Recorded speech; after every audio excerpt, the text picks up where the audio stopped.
बहुत युग पहले की बात है, जब धरती और पाताल के बीच की दीवार इतनी पतली थी कि कभी-कभी दोनों लोकों की हवाएं आपस में मिल जाती थीं। उस समय विंध्याचल के घने जंगलों में एक छोटा सा गांव था, धूमन नगर। उस गांव में एक लकड़हारा रहता था, जिसका नाम था चित्रसेन। चित्रसेन ना तो बहुत बलवान था, ना बहुत चालाक, लेकिन उसके पास एक चीज थी जो पूरे गांव में किसी के पास नहीं थी, सच्चा दिल। वो रोज सुबह उठता, अपनी माँ को प्रणाम करता, जंगल जाता, लकड़ियाँ काटता और शाम को लौट आता। जो कमाता उससे माँ का पेट भरता, और अगर कुछ बचता तो पड़ोसियों में बांट देता। उसके पास ना ढंग का घर था, ना कपड़े, ना धन, पर उसकी माँ कहती थी, चित्रसेन, जिसके पास अच्छा मन है उसे भगवान कभी भूखा नहीं सोने देते। चित्रसेन मुस्कुराता और कहता, हाँ माँ। एक रात की बात है, पूर्णिमा का चांद था। जंगल चांदनी में नहाया हुआ था। चित्रसेन देर तक लकड़ियां काटता रहा, क्योंकि इस दिन माँ की दवाई के लिए पैसे चाहिए थे। तभी उसे एक अजीब आवाज सुनाई दी, जैसे कोई रो रहा हो, पर वो रोना इंसान जैसा नहीं था। चित्रसेन डरा नहीं, उसने कुल्हाड़ी उठाई और आवाज की तरफ चल पड़ा। जंगल के बीचों बीच एक पुराना कुआं था, जिसे गांव वाले मृत्यु कूप कहते थे। कहते थे उस कुएं का पानी पाताल से आता है, और जो उसमें झांकता है वो लौटकर नहीं आता। उसी कुएं के पास एक स्त्री बैठी थी, सफेद वस्त्र, काले बाल जो जमीन तक फैले थे, और आंखें जो अंधेरे में भी चमक रही थीं। चित्रसेन रुक गया। स्त्री ने ऊपर देखा और पूछा, डरते नहीं तुम? चित्रसेन ने कहा, डर तो लग रहा है, पर तुम रो रही थीं। डर से बड़ी बात ये थी। स्त्री कुछ देर चुप रही, फिर बोली, तुम पहले मनुष्य हो जो यहां तक आए और भागे नहीं। कौन हो तुम? चित्रसेन ने पूछा। स्त्री ने लंबी सांस ली और बोली, मैं वासुकिनी हूं, पाताल लोक के महाराज विषधर की पुत्री। चित्रसेन वहीं बैठ गया। उसे डर था, पर उससे ज्यादा जिज्ञासा थी। वासुकिनी ने अपनी कहानी सुनाई। पाताल लोक में 7 राज्य थे। सबसे बड़ा राज्य था नागद्वीप, जहां नागराज विषधर का शासन था। विषधर एक कठोर राजा था, न्यायप्रिय पर भावनाओं से दूर। वासुकिनी उनकी इकलौती पुत्री थी।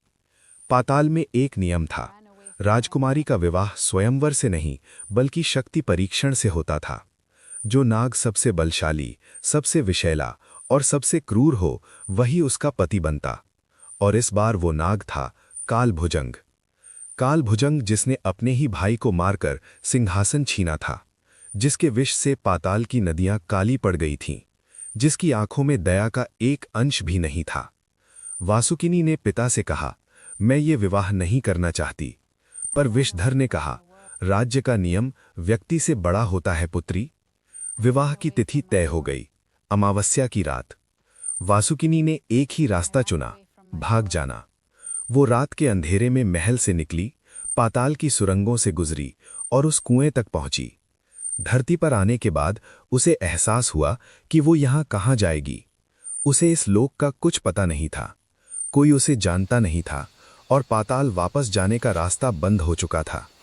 इसीलिए वो रो रही थी। चित्रसेन ने सब सुना, फिर कहा, चलो मेरे घर। वासुकिनी ने चौंक कर पूछा, डरते नहीं? मैं नाग कन्या हूं। चित्रसेन बोला, तुम अभी एक अकेली लड़की हो, जिसके पास कोई नहीं है, यही काफी है। चित्रसेन उसे अपने घर ले आया। मां ने देखा तो पहले डरी, पर चित्रसेन ने सब बताया। मां ने कुछ सोचा, फिर बोली, बेटी, भूख लगी है? वासुकिनी की आंखें भर आईं।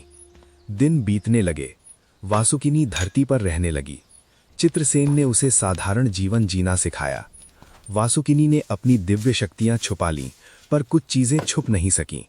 जब वो बाग में जाती तो फूल अपने आप खिल जाते।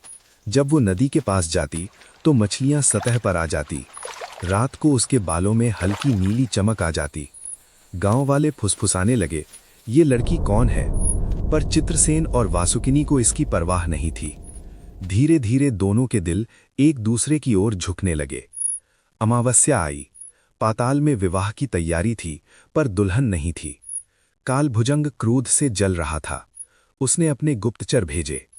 कुछ ही दिनों में उसे पता चल गया वासुकिनी धरती पर है। एक रात चित्रसेन के घर के बाहर अजीब हलचल हुई, जमीन कांपने लगी। वासुकिनी, बाहर आओ। चित्रसेन ने दरवाजा खोला। सामने एक नागदूत खड़ा था। ये लड़की यहां नहीं है, चित्रसेन ने शांत स्वर में कहा।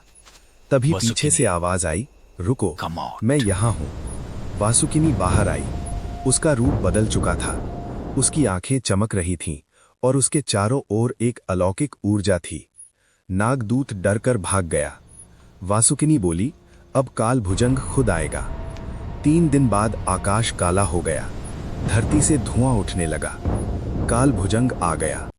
उसका विशाल शरीर पूरे गांव पर छाया डाल रहा था। युद्ध शुरू हुआ। वासुकिनी ने पूरी शक्ति से लड़ाई की, पर धीरे धीरे वो कमजोर पड़ने लगी।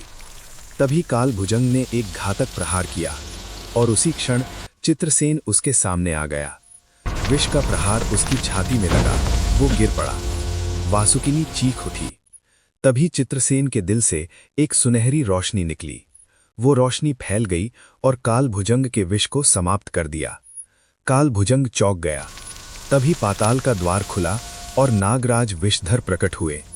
उन्होंने सब देखा, फिर बोले, जिसने बिना किसी स्वार्थ के मेरी पुत्री की रक्षा की, वो किसी राजा से कम नहीं। काल भुजंग को रोक दिया गया। विषधर ने वासुकिनी की ओर देखा।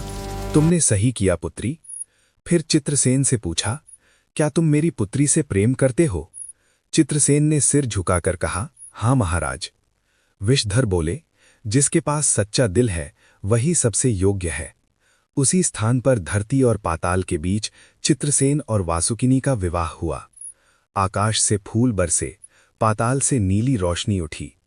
विषधर ने आशीर्वाद दिया, तुम्हारी मां स्वस्थ रहे और तुम्हारा जीवन समृद्ध हो। लेकिन याद रखना, सच्चा धन मेहनत से मिलता है। समय बीत गया। चित्रसेन ने मेहनत से जीवन सुधारा। वासुकिनी उसके साथ रही। आज भी कहते हैं उस जंगल में वो कुआं मौजूद है। पूर्णिमा की रात उसमें से नीली रोशनी निकलती है और एक आवाज गूंजती है, प्रेम न लोक देखता है न कुल, वो सिर्फ दिल देखता है।